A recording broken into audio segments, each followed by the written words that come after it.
All right, so here we go. 5, 4, 3, 2, and 1. All right, folks, welcome back to the podcast. Very excited to have as my guests today, Kimberly Maize and Savannah Woodard. Kimberly and Savannah, welcome to the podcast. Thank you. You're welcome. So Kimberly Maize and Savannah Woodard are a mother-daughter powerhouse duo who co-founded One Planet Healing, a grassroots trauma survivor and woman-owned organization focused on minimizing the re-traumatization of people impacted by trauma. Their focus is on the human rights and social justice issues created by institutional betrayal, changing the current paradigm of assisting people in their recovery and providing opportunities for people to learn in-depth perspectives of trauma resolution.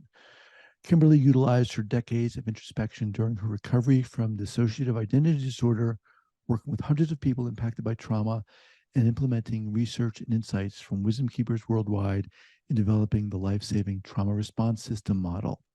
Savannah is a second-generation trauma specialist and a moving the human spirit certified trauma-informed coach.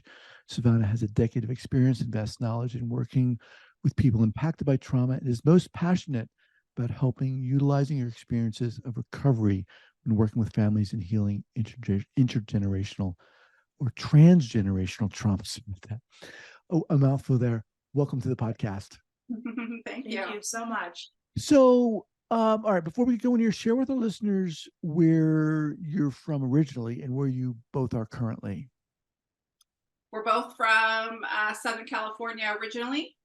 I moved to Iowa in the early 90s to provide a safer and some distance from my family of origin and to get her in a safer place to be than where our hometown is pretty dangerous.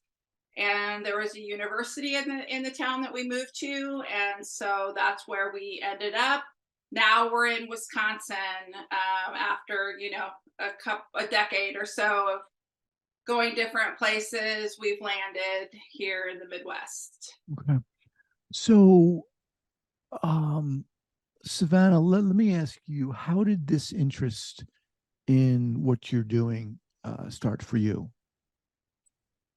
Well, to be honest, I feel like I was kind of born into it, born into a really traumatizing environment. And eventually, as I got older, being surrounded by social workers and, my mom received a diagnosis when I was 13, a trauma-informed diagnosis that really changed our lives. And I think that my true wake-up call as to why trauma-informed care and trauma-specific education is so important is when I had my own children, and I really recognized how my childhood trauma affected how I parented and how I showed up for them.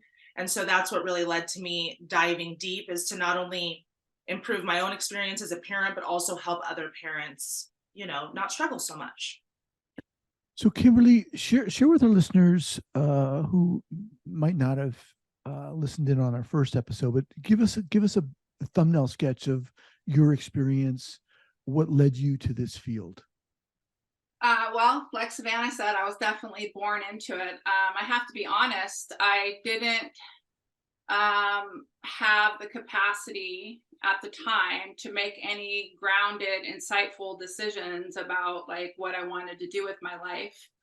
I honestly went to school because school was very easy for me. I could basically do nothing and get A's and fall apart inside, which is what I was doing. I ended up going into social work because like I said, I wanted to be able to continue going to school and get financial aid, because I was literally I was extremely dissociative and fragmented, and I was in school from the early 90s, and then I ended up dropping out of graduate school, but went back later after I had some recovery. So that was in 2000 or 1999. I didn't get my what we consider a trauma informed, as much as you could at the time, diagnosis of dissociative identity disorder until 2003. So And at what age were you at that point? I was very fragmented and dissociating. At what age were you at that point? 33. Okay, so how were you managing prior to that, during that time? Not very well. As you know, her childhood can contest. Like I said, I mean, I was in and out of the psychiatric hospital, suicidal ideation attempts, self-harm, 30, 40 hospitalizations. I was on Wow. Social Security disability.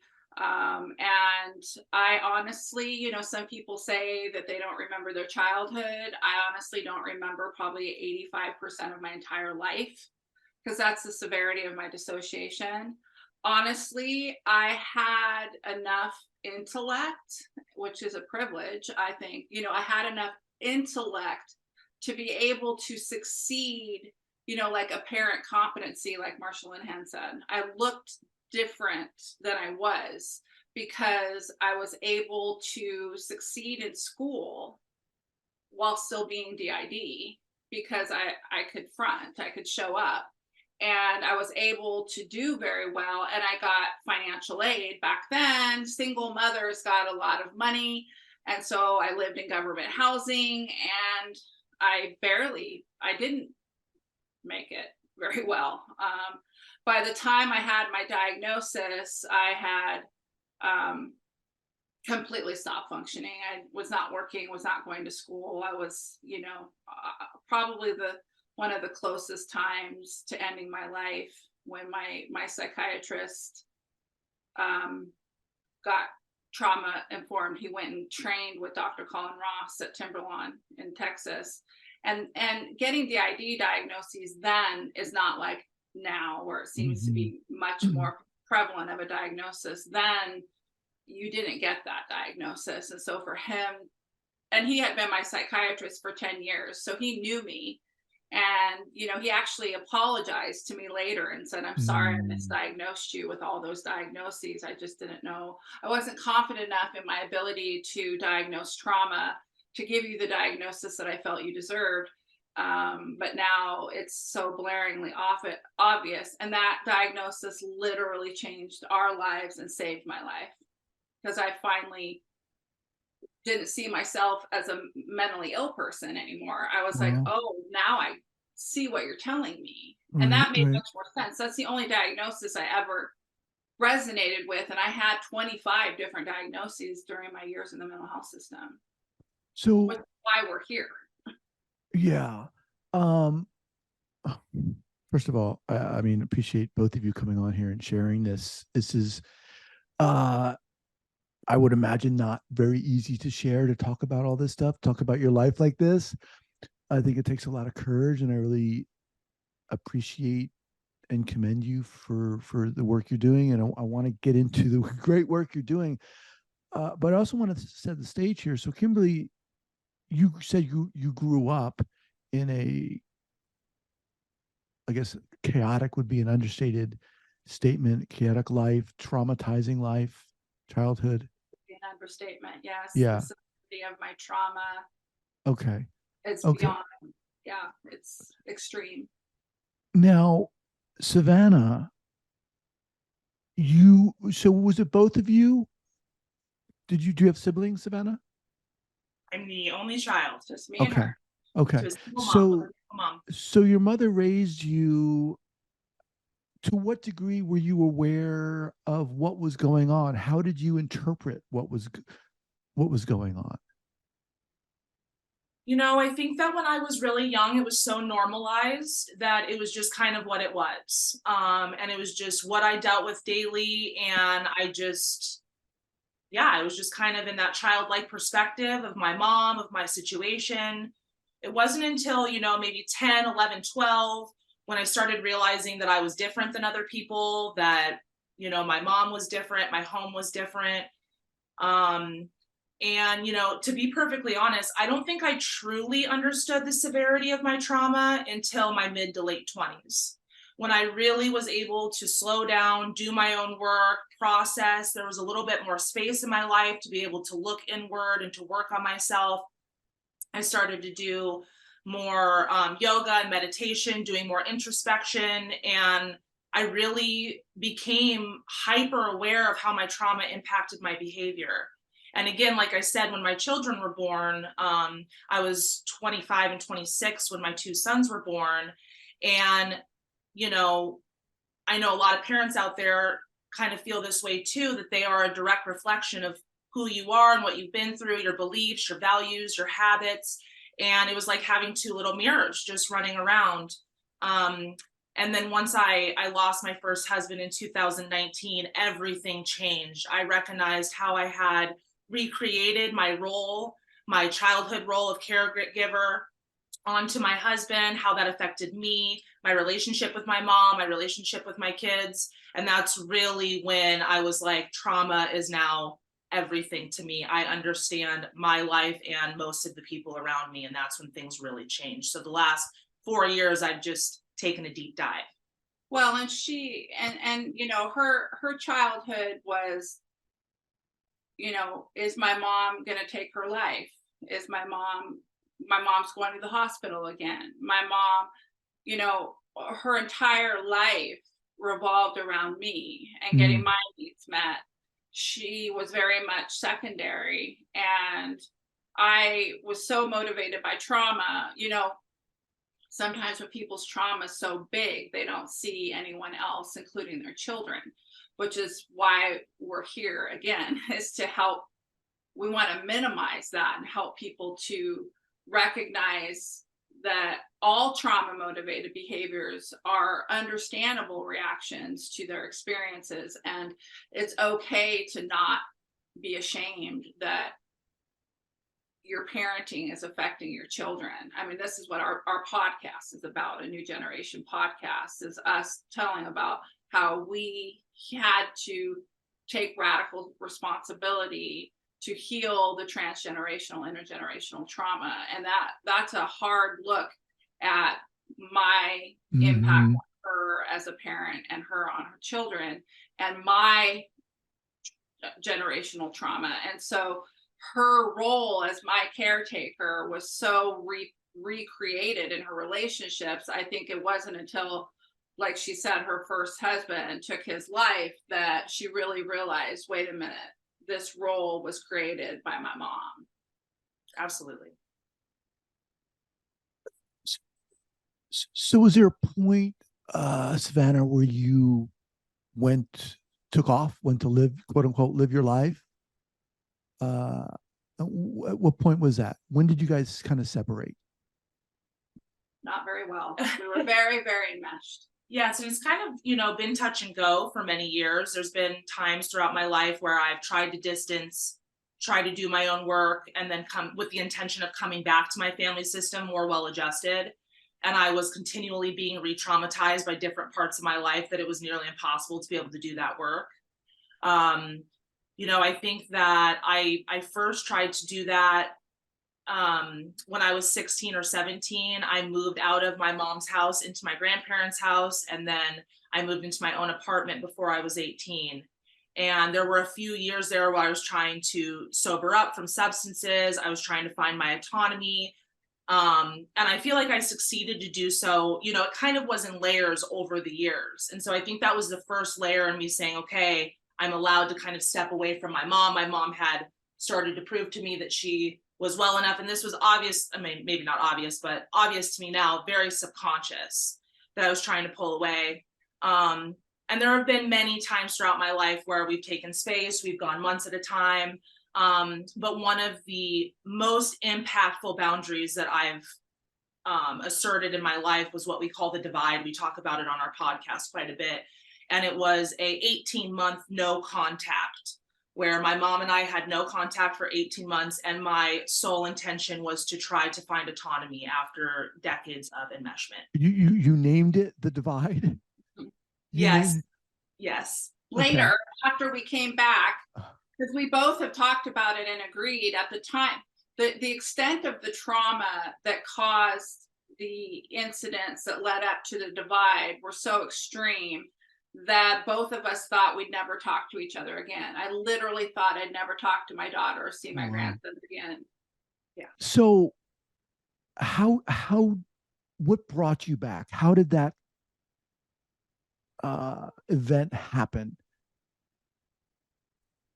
Well, there was something going on in my personal life that led to us having to have conversations just for legal reasons. I had to ask her a couple questions to be able to get through a lawsuit that I've been enduring.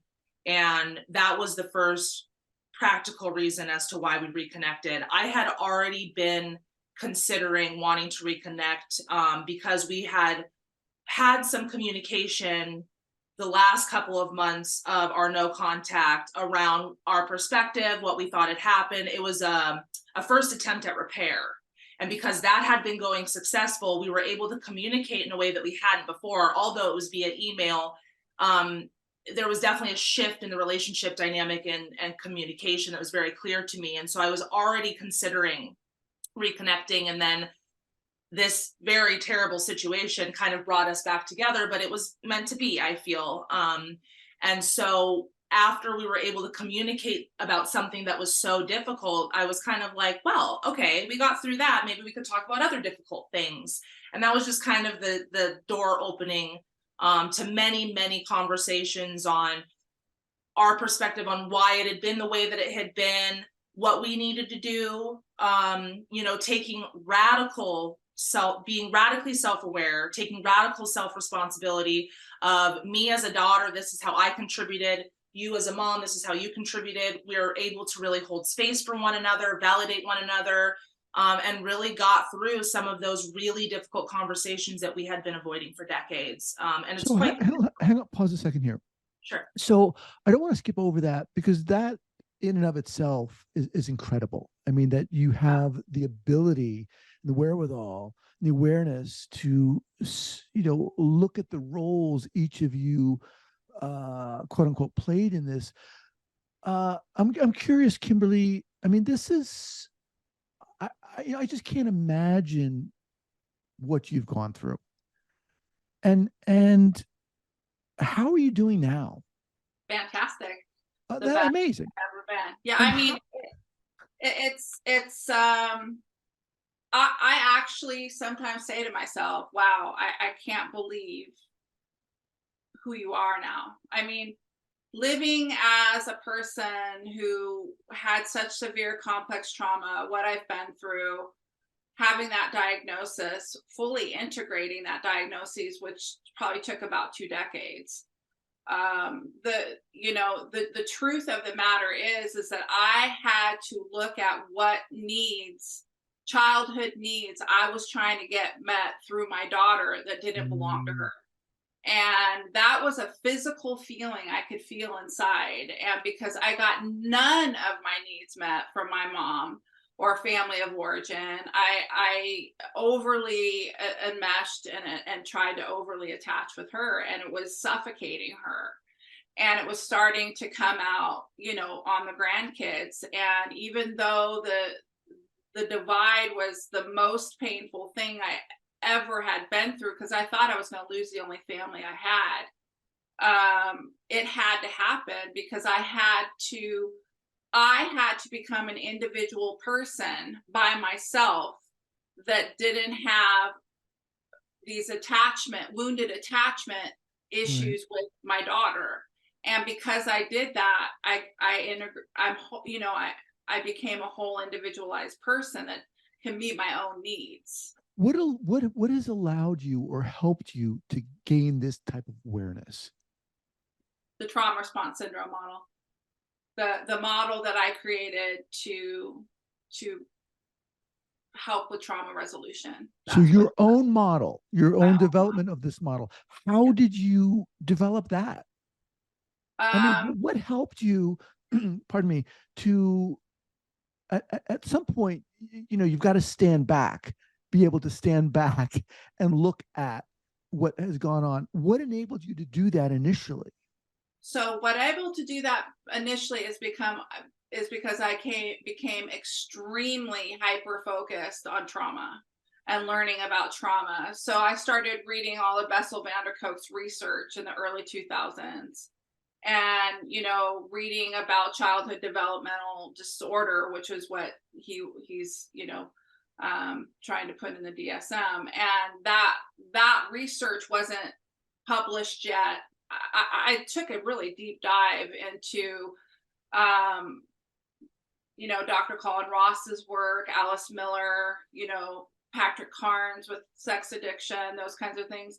I went inpatient on a trauma unit for 30 days that doesn't exist anymore because, of course, they lose funding. But that really opened my eyes and helped me to understand.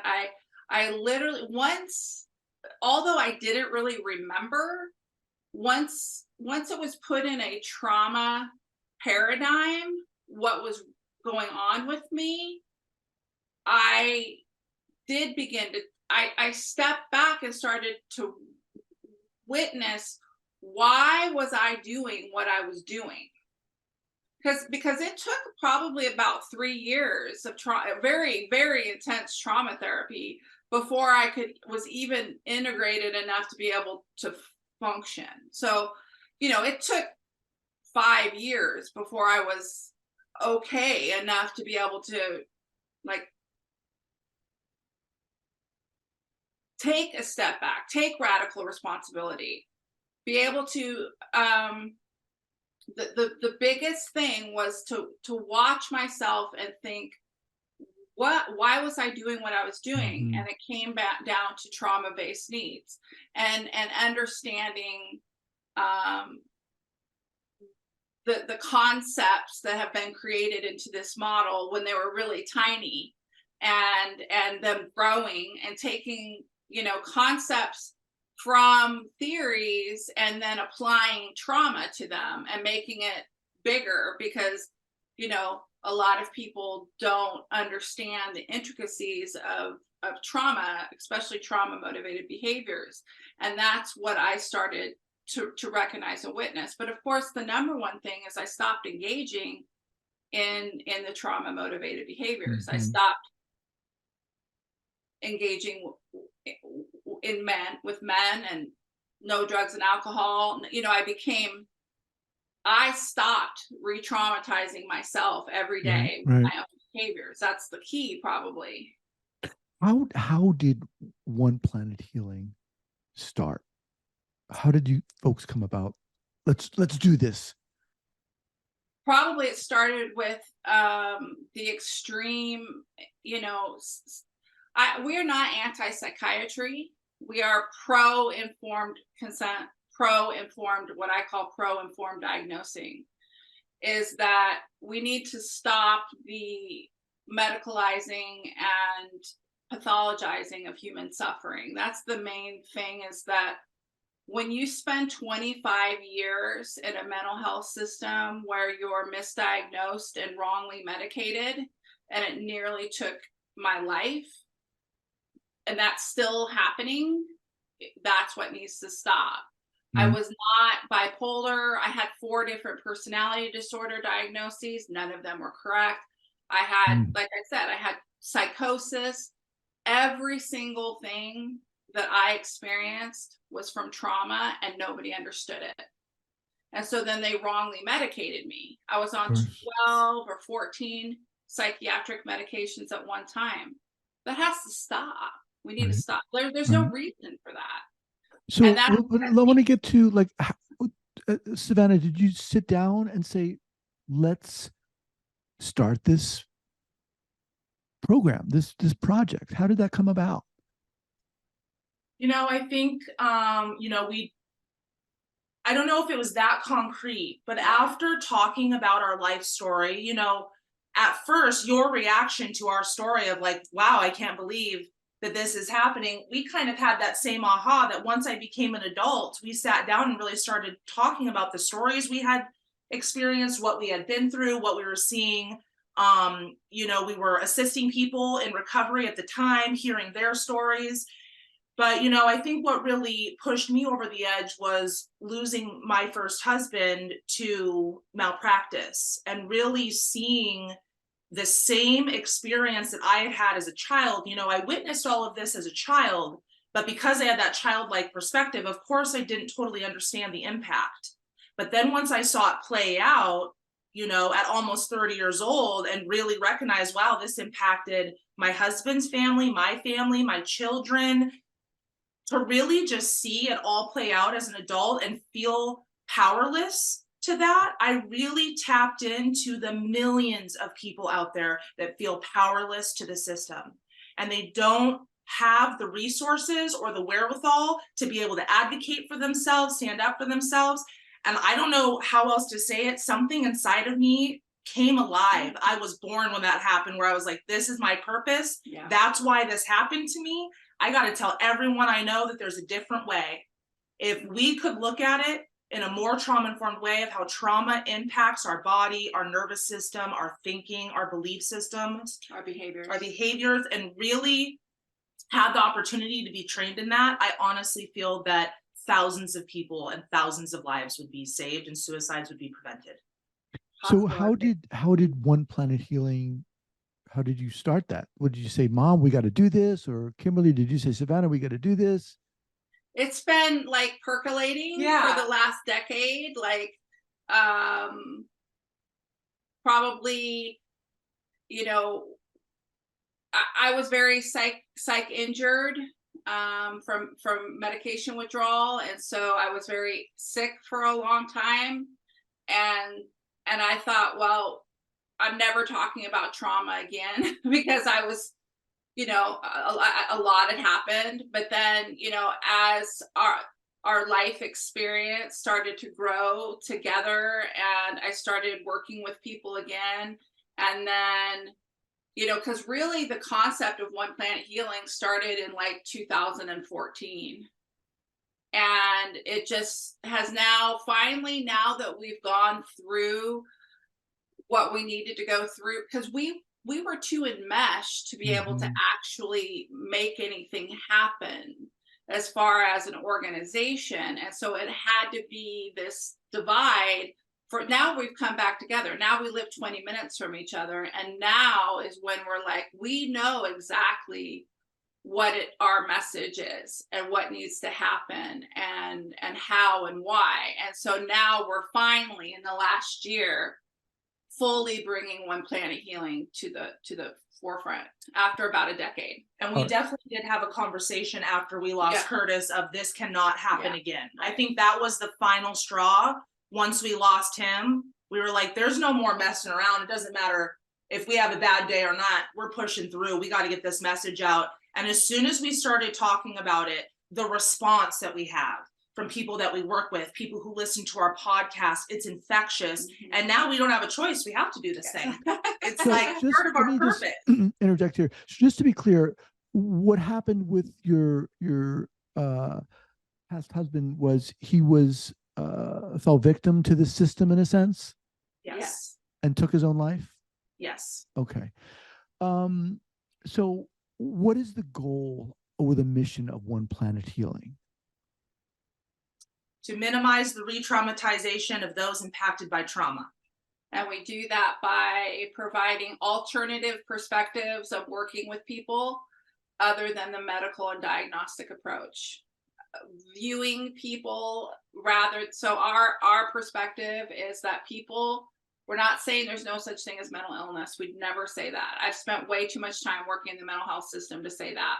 But people who have histories of complex trauma have different experiences, and we need to be seen as 100% having understandable reactions to what and people need to get educated on trauma so they can recognize all of this is trauma. I call it trauma response syndrome. All these diagnoses people are getting, they're not correct. What the disconnect is currently is, okay, I see that you have this horrible complex trauma and you're bipolar. That's the disconnect. No, they're not bipolar. These are all trauma responses. And so we want to educate people.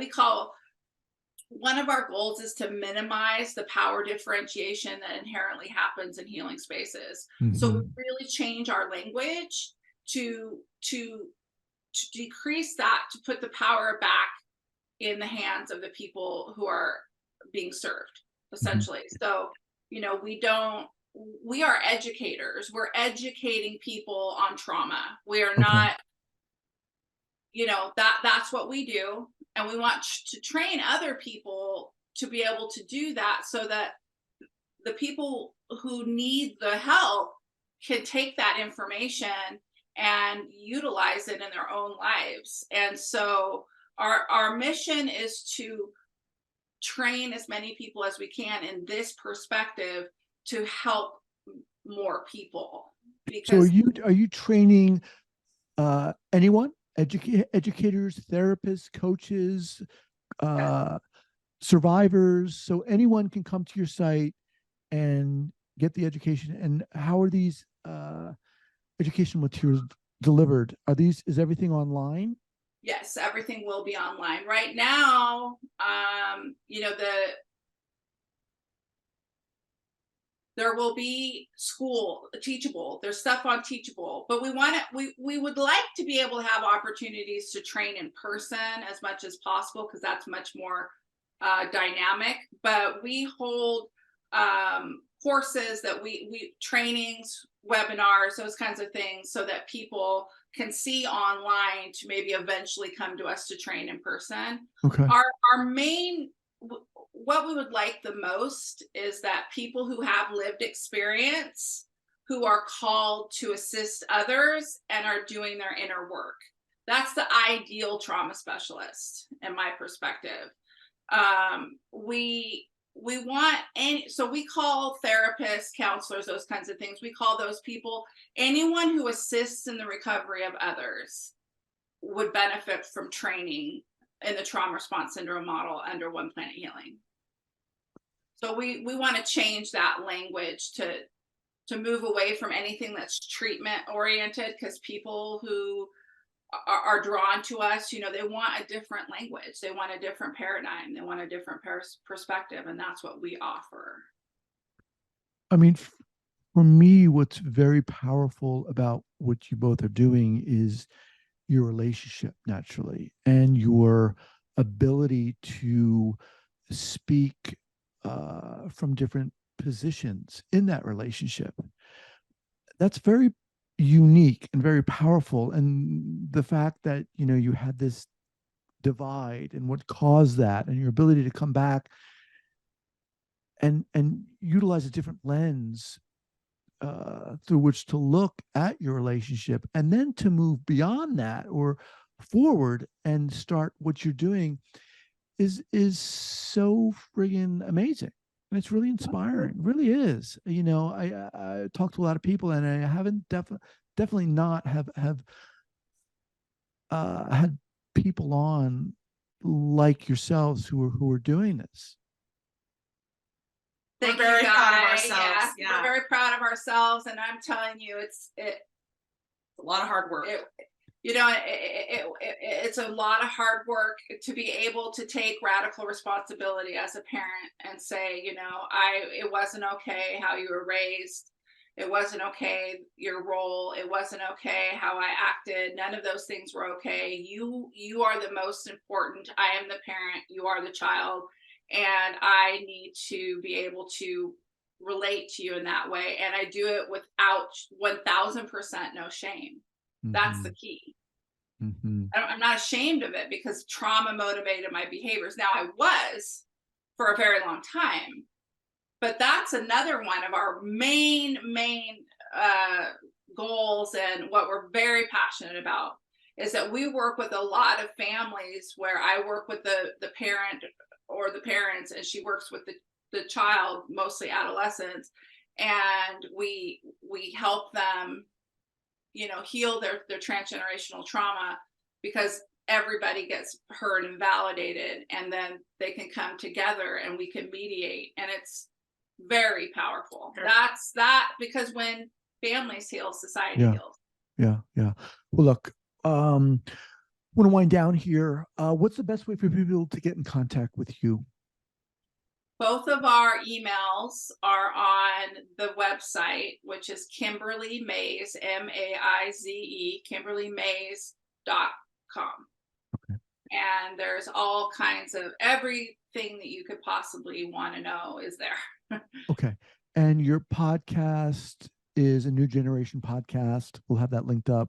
Yeah, New Generation. This is our logo if anyone's looking. Okay. And it's on Spotify, SoundCloud, and YouTube, and we're all over social media if you're interested in following along. Okay. We'll have those linked up. Look, you two, love to have you back. You are definitely a dynamic power duo. It's amazing. I mean, come on, you're so friggin' inspiring. Thank you, guys. Yeah, That means a lot coming from you guys. We really appreciate you. Well, I appreciate that. Thank you for saying that. But it's what you're doing is amazing. So look, thank you so much, and we'll be in touch. Thank you so much. Thank you. All right. Bye bye.